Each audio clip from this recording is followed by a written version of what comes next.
Hello, welcome to the Searchlight podcast. We are talking about the echoes of silence. In today's episode, in the busy city of Lorindale, where skyscrapers touched the clouds and the streets were always alive with activity, lived a girl named Amelia. Amelia's father, a renowned businessman named Victor, was a man of few words, and those few were often harsh and critical. Incompetent, disappointment, and failure were words Amelia grew accustomed to hearing. Despite her mother Clara's efforts to counter Victor's negativity with love and encouragement, Amelia's spirit began to wither. She withdrew from her friends and excelled in her studies out of fear rather than passion. Her true love, painting, was abandoned as she strove to meet her father's impossible standards. One rainy evening, Amelia met an old man named Arthur in a quiet corner of the city's library. Arthur, a retired teacher, noticed the sadness in her eyes and struck up a conversation.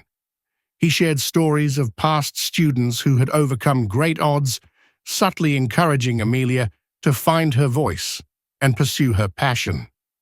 Arthur became a mentor to Amelia, introducing her to the beauty of self-expression through art.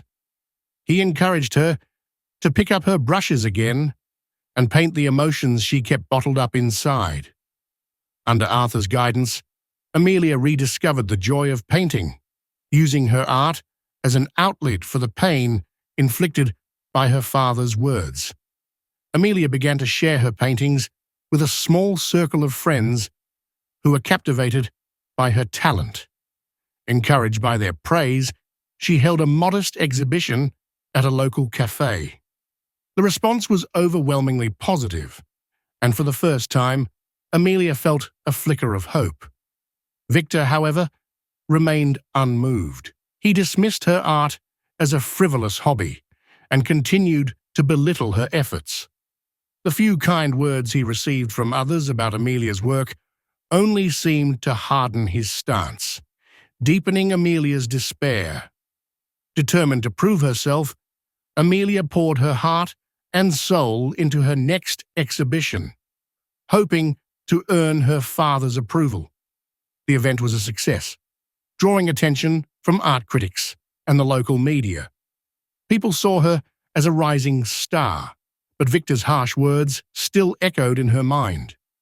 On the night of her biggest exhibition, Amelia invited her parents, hoping to finally bridge the gap between her and her father.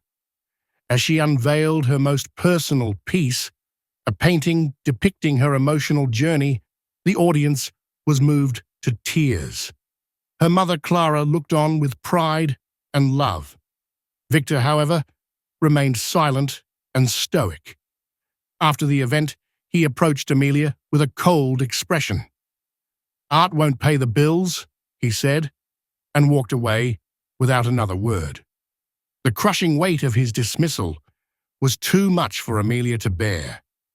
The following weeks saw Amelia withdraw completely, her once vibrant spirit now a mere shadow. Despite Arthur's and Clara's attempts to reach her, the damage was done.